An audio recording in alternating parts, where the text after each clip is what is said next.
Pemirsa, selamat datang di Investa News. Kembali lagi bersama saya Ijadia Sretnandalas yang akan menemani Anda selama beberapa menit ke depan untuk membahas seputar dunia investasi edisi Rabu 29 Juni 2022. Berita pertama pada hari ini, indeks harga saham gabungan ditutup parkir ke zona merah pada perdagangan Selasa di tengah aksi jual terhadap saham berkapitalisasi pasar jumbo.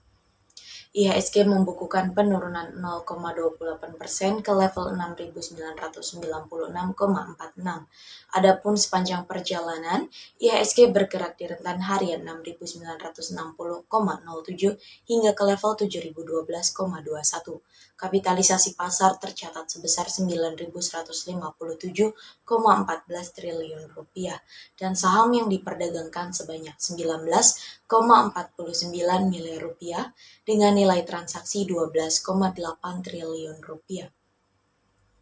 Sektor barang bahan baku jadi penekan indeks komposit dengan koreksi terdalam yakni sebesar 1,45% dan diikuti sektor keuangan yang juga melemah 1,03%.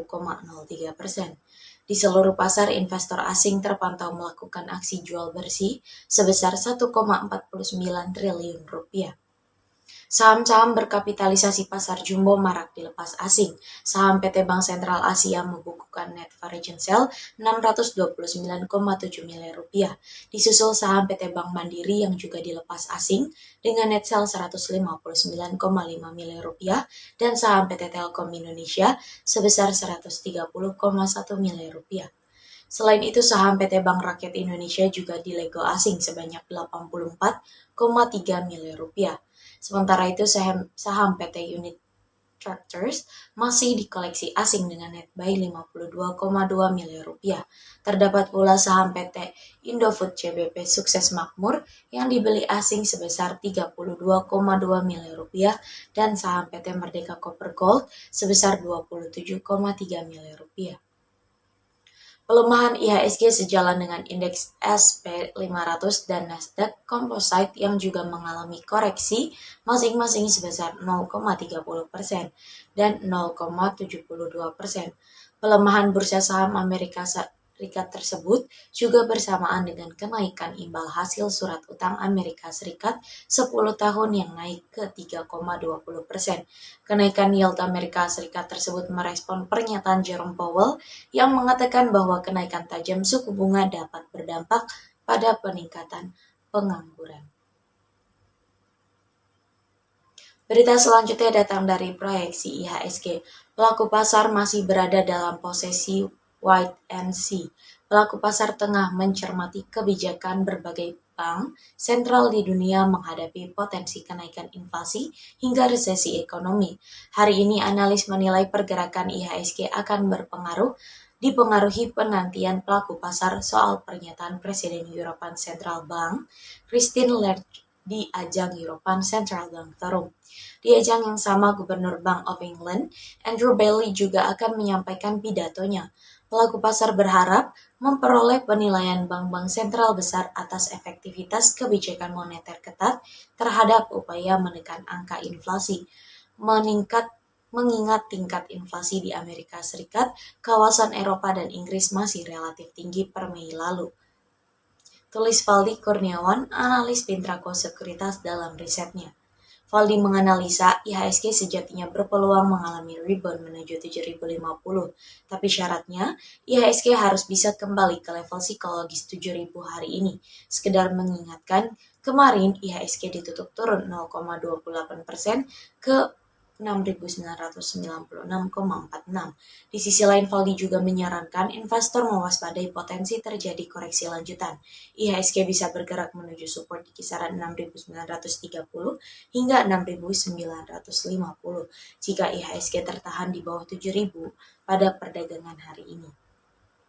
Apalagi, secara teknikal Stochastic RSI cenderung berbalik arah dari overbought area bersamaan dengan koreksi 2 hari terakhir. Analis MNC Sekuritas Herditya Wicaksana juga memberi prediksi senada. Menurut dia, selama IHSG belum mampu break level 7.070 sebagai resisten terdekat, IHSG masih rawan terkoreksi untuk menguji level 6.904 hingga 6.940. Investor juga masih khawatir inflasi yang cenderung tinggi di Amerika Serikat dan Eropa akan menimbulkan resesi dan perlambatan ekonomi global. Pelaku pasar juga akan cenderung wait and see sampai pemerintah mengumumkan data inflasi periode Juni awal bulan depan. Pada prediksi inflasi Indonesia akan naik tinggi dan mencapai batas atas asumsi inflasi dalam APBN. Beralih pada sektor komoditas, ada harga emas global yang menguat pada perdagangan Selasa petang. Kenaikan harga ini seiring dengan ancaman kondisi resesi yang semakin nyata membuat komoditas logam mulia ini menjadi opsi alternatif investasi yang menarik. Pada perdagangan Selasa, kontrak emas paling aktif pengiriman Agustus di divisi COMEX New York Exchange menguat 0,24% menjadi 1.829,20 US dollar per troy ounce.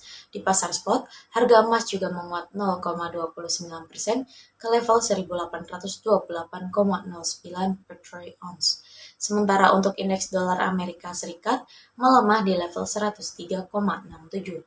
Sementara itu, negara-negara G7 juga telah menyiapkan sanksi baru untuk Rusia guna mengurangi pemasukan negara tersebut dengan cara melakukan larangan impor emas baru dari Rusia.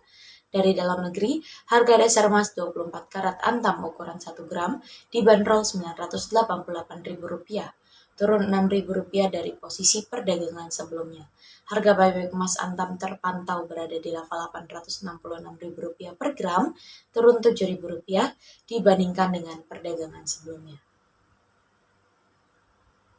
Selanjutnya pada sektor komoditas yang kedua ada harga minyak mentah dunia yang bergerak bervariasi pada perdagangan Selasa petang di tengah keterbatasan pasokan dan sanksi baru yang akan dijatuhkan negara G7 kepada Rusia. Kelompok G7 berjanji akan tetap berusaha menurunkan harga minyak dan energi global. Kenaikan harga juga masih didorong oleh meningkatnya permintaan di tengah musim berkendara di belahan bumi utara, sehingga permintaan diperkirakan semakin meningkat dalam beberapa bulan ke depan. Pada perdagangan Selasa petang, pukul 15.40 waktu Indonesia bagian Barat, harga minyak West Texas Intermediate untuk pengiriman Agustus 2022 naik 0,71% menjadi 111,08 US dollar per barel di New York Mercantile Exchange. Harga minyak mentah Brent untuk pengiriman Agustus turun 2,16% menjadi 112,60 US dollar per barel di London Ice Futures Exchange.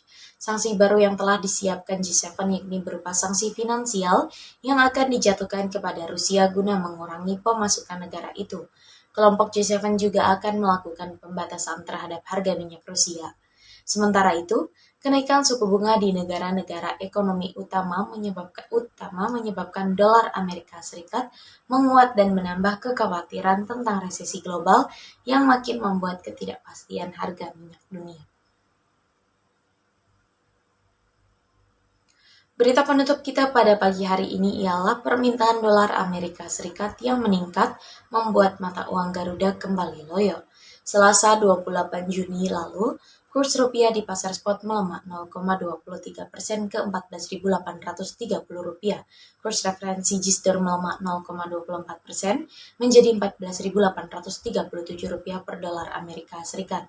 Ekonom Bank Permata Joshua Pardede menyebut permintaan dolar Amerika Serikat dalam negeri meningkat menjelang akhir kuartal 2. Alhasil, kurs the greenback menguat, tapi hari ini rupiah berpotensi kembali naik. Joshua menyebut ada kemungkinan data-data ekonomi Amerika Serikat terbaru tidak terlalu bagus.